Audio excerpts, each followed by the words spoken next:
আবারও স্বাগত জানাচ্ছি ২১শে বিজনেসে। দর্শক, এই অনুষ্ঠানের মাধ্যমে আমরা আপনাদেরকে জানিয়ে দিই দেশ বিদেশের ব্যবসা বাণিজ্য, অর্থনীতি ও শেয়ার বাজারের সর্বশেষ খবরাখবর। দর্শক, আপনাদের সাথে আছি আমি হিরোজুম্মান।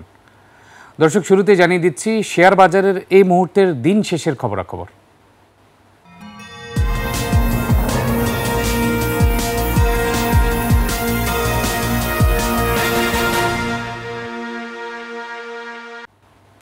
ঊর্ধ্বমুখী প্রবণতা দিয়ে শেষ হয়েছে সপ্তাহের প্রথম কার্যদিবসের লেনদেন। তবে লেনদেনের গতি অনেকটাই কম গত সপ্তাহের তুলনায়। আজ দিন শেষে সূচকের ঊর্ধ্বমুখী প্রবণতা ছিল ১৯ পয়েন্টে বেশি, অর্থাৎ ১৯.27 পয়েন্ট সূচক বৃদ্ধি পেয়ে দাঁড়িয়েছে ৪,৯২১ পয়েন্টে। সেই হিসেবে সূচক এখনও ৫,০০০ পয়েন্টের নিচে অবস্থান করছে।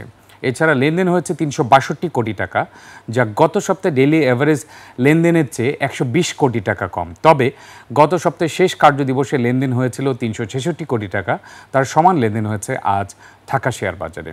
সূচকের ঊর্ধ্বমুখী প্রবণতার পেছনে বাজার বিশ্লেষকরা বলছেন যে প্রধান উপদেষ্টার যে ৫টি নির্দেশনা এসেছে, সেই ৫টি নির্দেশনাই আজ পুঁজিবাজারকে ঊর্ধ্বমুখী ধারায় ফিরিয়ে আনতে সাহায্য করেছে। এবং ৫টি নির্দেশনা আপনাদেরকে আগেও জানিয়ে দিয়েছি, আবারও সংক্ষিপ্তভাবে জানিয়ে দেব। এর মাঝে আমরা দেখে নিব ঢাকা শেয়ার বাজারের টপ রেট, গেইনার এবং লুজারের মধ্যে কারা রয়েছে। আজ ৫টি নির্দেশনার মধ্যে উল্লেখযোগ্য হচ্ছে ৩ মাসের মধ্যে ফরেন ক্যাপিটাল মার্কেট এক্সপার্ট নিয়ে পুঁজিবাজারের সংস্কার দ্রুত বাস্তবায়ন করা। এছাড়া রয়েছে দেশি যে ভালো বেসরকারি কোম্পানিগুলো রয়েছে, ২০-২৫ বছরের অভিজ্ঞতা রয়েছে, যাদের টার্নওভার অনেক ভালো, তাদেরকে পুঁজিবাজারে প্রণোদনা দিয়ে তালিকাভুক্ত করতে উৎসাহিত করা। এছাড়া সিন্ডিকেশন লোন ব্যাংকের মাধ্যমে অর্থায়ন না করে বন্ড মার্কেট ও ক্যাপিটাল মার্কেটের মাধ্যমে অর্থায়নে আগ্রহী করার জন্য প্রয়োজনীয় ব্যবস্থা নেওয়ার কথা বলা হয়েছে। এছাড়া আপনারা জানেন যে সরকারি কোম্পানি, মাল্টিন্যাশনাল কোম্পানিগুলোতে সরকারের বিভিন্ন যে শেয়ার রয়েছে, সেইগুলো পুঁজিবাজারে অর্থাৎ পুঁজিবাজার অফলোড করার জন্য দ্রুত ব্যবস্থা গ্রহণ করার নির্দেশ দেওয়া হচ্ছে। এক্ষেত্রে আপনারা জানেন ডিরেক্ট লিস্টিংয়ে তালিকাভুক্তি করার জন্য ১ সপ্তাহ সময়ই যথেষ্ট। মাল্টিন্যাশনাল যে কোম্পানিগুলোতে সরকারের শেয়ার রয়েছে, সেই শেয়ারগুলোকে পুঁজিবাজারে অফলোড করার জন্য প্রয়োজনীয় ব্যবস্থা গ্রহণ করার নির্দেশ দেওয়া হয়েছে।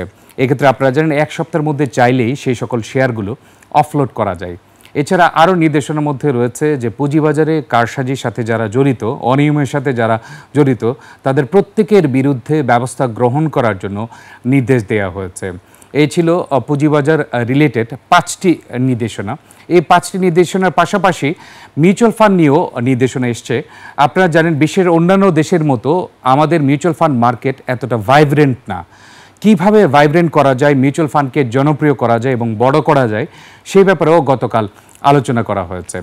তবে আজ বাজারে ঊর্ধ্বমুখী প্রবণতার আরেকটি কারণ রয়েছে যে বাজারে বেশ কিছু গুজব রয়েছে বাজেটকে ঘিরে। আপনারা জানেন ২রা জুন বাজেট ঘোষণা করা হবে। এই বাজেটকে ঘিরে পুঁজিবাজারে তালিকাভুক্ত ব্যাংক, আর্থিক প্রতিষ্ঠান এবং বিমা খাতের কোম্পানিগুলোকে কিছুটা ট্যাক্স রিবেট দেয়া যেতে পারে বলে ধারণা করা হচ্ছে, যার কারণে বাজারে কিছুটা প্রভাব পড়েছে। এবং দর্শক, আপনারা দেখতে পাচ্ছেন যে গতকাল যে মিটিংটি হয়েছে প্রধান উপদেষ্টা প্রফেসর মোহাম্মদ ইউনূসের সভাপতিত্বে, এক্ষেত্রে প্রধান উপদেষ্টার বিশেষ সহকারী, যিনি অর্থ মন্ত্রণালয়ের বিশেষ সহকারী হিসেবে প্রধান উপদেষ্টা সহকারী হিসেবে আছেন, ডক্টর আনিসুজ্জামান চৌধুরী, নাজমা মুবারক ছিল অর্থ সচিব, অর্থ মন্ত্রণালয় সংক্রান্ত সচিব। এছাড়া বিএসইসি চেয়ারম্যান খন্দকার রাশেদ মাকসুদও ছিলেন। এক্ষেত্রে খন্দকার রাশেদ মাকসুদ এটিও জানিয়েছেন, অতি উচ্চ পর্যায়ের এই মিটিংয়ে খন্দকার রাশেদ মাকসুদ প্রথম দিকে ব্রিফিং করেছেন যে এই ৯ মাসে কি কি সংস্কার হয়েছে এবং কি কি সংস্কার চলমান রয়েছে, এবং পুঁজিবাজার বিষয়ক প্রত্যেকটি বিষয় অবহিত করার পরে ৫টি নির্দেশনা এসে, নির্দেশনাগুলো আবার বলে দিচ্ছি। প্রথম যে নির্দেশনাটি রয়েছে, মাল্টিন্যাশনাল কোম্পানিগুলো যেগুলো বাংলাদেশে পরিচালনা করছে তাদের কার্যক্রম, তাদের যে সরকারি শেয়ার রয়েছে সেই শেয়ারগুলো খুব দ্রুত পুঁজিবাজারে তালিকাভুক্ত অথবা অফলোড করার জন্য প্রয়োজনীয় ব্যবস্থা গ্রহণ করা। এছাড়া বেসরকারি খাতে যে বড় বড় কনগ্লোমারেট রয়েছে, বিশেষ করে নামও বলেছে সিটি গ্রুপ, মেঘনা গ্রুপ, এরকম যে গ্রুপগুলো বছরে যাদের টার্নওভার ১২,০০০ থেকে ২৪,০০০ কোটি টাকা, সেই সকল কোম্পানিকে পুঁজিবাজারে আনার জন্য, তালিকাভুক্ত করার জন্য প্রয়োজনীয় ব্যবস্থা গ্রহণ করা। এই জন্য প্রণোদনা দেয়া দরকার হলেও তা দিয়ে পুঁজিবাজারে আনার ব্যবস্থা করার জন্য বলেছেন। এক্ষেত্রে এই কোম্পানিগুলোর কিন্তু 20 থেকে 25 বছরের অভিজ্ঞতা রয়েছে, তারা কিছুটা অগ্রাধিকার পাবেন। এছাড়া আপনারা জানেন যে ব্যাংক থেকে 1000 কোটি টাকার উপরের যে লোনগুলো, সচরাচর 1000 থেকে 2000 কোটি টাকা লোন হয়ে থাকে, যেগুলোকে বলা হয়ে থাকে সিন্ডিকেশন লোন। সেই সিন্ডিকেশন লোন ব্যাংক থেকে অর্থ না নিয়ে যেন পুঁজিবাজারে বন্ড মার্কেট অথবা স্টক মার্কেট থেকে অর্থায়ন করা হয়, সেই ক্ষেত্রে প্রয়োজনীয় ব্যবস্থা গ্রহণ করার জন্য বলা হয়েছে, যাতে ব্যাংকগুলো থেকে না নিয়ে পুঁজিবাজার বন্ড মার্কেট ও স্টক মার্কেট থেকে নিতে আগ্রহী থাকেন। এছাড়া সর্বশেষ ছিল পুঁজিবাজারের কারসাজির সাথে জড়িত যারা রয়েছেন তাদের বিরুদ্ধে ব্যবস্থা গ্রহণ করা। সবশেষ 3 মাসের মধ্যে ফরেন ক্যাপিটাল মার্কেট এক্সপার্ট দিয়ে পুঁজিবাজারের সংস্কার করার দিকে জোর তাগিদ দিয়েছেন প্রধান উপদেষ্টা। এই ছিল গতকালের সিদ্ধান্ত রিলেটেড সবকিছু ঘোষণা। এখন আমরা দেখে নিচ্ছি পুঁজিবাজারে আজ কেমন গিয়েছে, কারা কারা ছিল টপ ট্রেডে, কারা কারা ছিল টপ গেনারে এবং লুজারে। টপ ট্রেডে আজ প্রথম অবস্থানে ছিল এনআরবি ব্যাংক, 14 কোটি 60 লাখ টাকার মতো লেনদেন হয়েছে। দ্বিতীয় অবস্থান রয়েছে বারাকা পতেঙ্গা পাওয়ার লিমিটেড। তৃতীয় অবস্থান রয়েছে এবিবি ফার্স্ট মিউচুয়াল ফান্ড। চতুর্থ অবস্থান রয়েছে বিচ হ্যাচারি। পঞ্চম অবস্থান রয়েছে কেডিএস অ্যাক্সেসরিজ লিমিটেড। দর্শক, এক্ষেত্রে জানিয়ে রাখি, বারাকা পতেঙ্গা পাওয়ার লিমিটেড এবং বিচ হ্যাচারি গত সপ্তাহ প্রত্যেক দিন টপ ট্রেডে ছিল, আজও দেখা যাচ্ছে, এই সপ্তাহেও দেখা যাচ্ছে। তবে বিচ হ্যাচারি কিছুটা দাম কমেছে, বারাকা পতেঙ্গা পাওয়ার লিমিটেড দাম অপরিবর্তিত রয়েছে। বাকি 3টি প্রতিষ্ঠান মধ্যে দেখা যাচ্ছে 2টি প্রতিষ্ঠান দর হারিয়েছে, একটি বেড়েছে। আজ কিন্তু একটি মিউচুয়াল ফান্ড 8.16% দর বৃদ্ধি পেয়েছে, যেটি একটু উল্লেখযোগ্য বিষয় রয়েছে। এছাড়া টপ গেইনারে কারা রয়েছে সেটা আমরা দেখে নিচ্ছি। ডিএসসি টপ গেইনারে প্রথম অবস্থান রয়েছে নর্দার্ন ইন্স্যুরেন্স। দ্বিতীয় অবস্থান রয়েছে Khan brothers PP woven bag industries limited. South Bangla agriculture bank রয়েছে তৃতীয় অবস্থানে। আইএফআইসি ফার্স্ট মিউচুয়াল ফান্ড রয়েছে চতুর্থ অবস্থানে। ইউনাইটেড কমার্শিয়াল ব্যাংক রয়েছে পঞ্চম অবস্থানে। এবং সব কিছু মিলে দেখা যাচ্ছে টপ গেইনারে আজ সর্বোচ্চ 10% বৃদ্ধি পেয়েছে। প্রথম 5টি প্রতিষ্ঠানে 10%-এর কাছাকাছি বৃদ্ধি পেয়েছে। এখন দেখে নিচ্ছি টপ লুজারে কারা রয়েছে দিন শেষে। প্রিমিয়ার লিজিং আজ টপ লুজারের প্রথম অবস্থানে রয়েছে। বে লিজিং দ্বিতীয় অবস্থানে। তৃতীয় অবস্থানে বারাকা পাওয়ার। চতুর্থ অবস্থানে জিল বাংলা সুগার মিল। পঞ্চম অবস্থানে হচ্ছে বিআইএফসি। এবং আজকে আমরা দেখতে পাচ্ছি টপ লুজারে আর্থিক প্রতিষ্ঠান খাতের অনেকগুলো কোম্পানি রয়েছে। প্রথম 5টি প্রতিষ্ঠানের মধ্যেই 3টি প্রতিষ্ঠানই রয়েছে আর্থিক প্রতিষ্ঠান খাতের। আজকে আর্থিক প্রতিষ্ঠান খাতের দিকে বিনিয়োগকারীদের মনোযোগ কিছুটা কম ছিল। তাছাড়া আপনারা জানেন যে আর্থিক প্রতিষ্ঠান খাতের আর্থিক অবস্থা খুব একটা বেশি ভালো নয়। এই বছর যে ফাইন্যান্সিয়াল রিপোর্টগুলো এসছে, তাদের ইপিএস গত বছরের তুলনায় কিছুটা কম আসার কারণে এই খাতের প্রতি বিনিয়োগকারীদের আগ্রহ কিছুটা কমে গেছে। আমরা প্রথমে দেখে নিচ্ছি সবচেয়ে বেশি যে খাতে লেনদেন হয়েছে আজ, সেটি হচ্ছে ব্যাংকিং খাত। ব্যাংকিং খাতে টপ ট্রেড, গেইনার এবং লুজার অবস্থান কেমন রয়েছে। ব্যাংকিং খাতে প্রথম অবস্থান রয়েছে এনআরবি ব্যাংক। দ্বিতীয় অবস্থান রয়েছে মিডল্যান্ড ব্যাংক। তৃতীয় অবস্থান রয়েছে সিটি ব্যাংক। চতুর্থ অবস্থান রয়েছে ব্র্যাক ব্যাংক। পঞ্চম অবস্থান রয়েছে সাউথ বাংলা এগ্রিকালচার ব্যাংক। এক্ষেত্রে এনআরবি ব্যাংক দর হারিয়েছে, মিডল্যান্ড ব্যাংক দর হারিয়েছে, তবে সিটি ব্যাংক, ব্র্যাক ব্যাংক দর হারায়নি। এবং আপনারা জানেন যে সিটি ব্যাংক, ব্র্যাক ব্যাংক তাদের প্রফিট যেটি হয়েছে, নেট প্রফিট 1000 কোটি টাকার উপরে হয়েছে, যার ফলশ্রুতিতে এরপর থেকে এই কোম্পানিগুলোর দাম বৃদ্ধি পাচ্ছে। ব্যাংকিং খাতে টপ গেইনে যারা রয়েছে তাদের নামগুলো বলে দিচ্ছি। South Bangla agriculture bank, United commercial bank, NRBC bank, Exim bank, one bank PLC রয়েছে টপ গেইনারে। এবং টপ গেইনারে আজ সাউথ বাংলা এগ্রিকালচার ব্যাংক প্রায় 10% মতো বৃদ্ধি পেয়েছে। এখন দেখে নিচ্ছি টপ লুজার।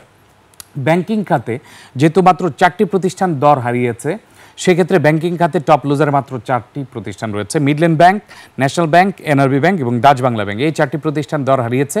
এবং দর হারানো মাত্র খুব একটা বেশি নয়, মাত্র 3% দর হারিয়েছে মিডল্যান্ড ব্যাংক।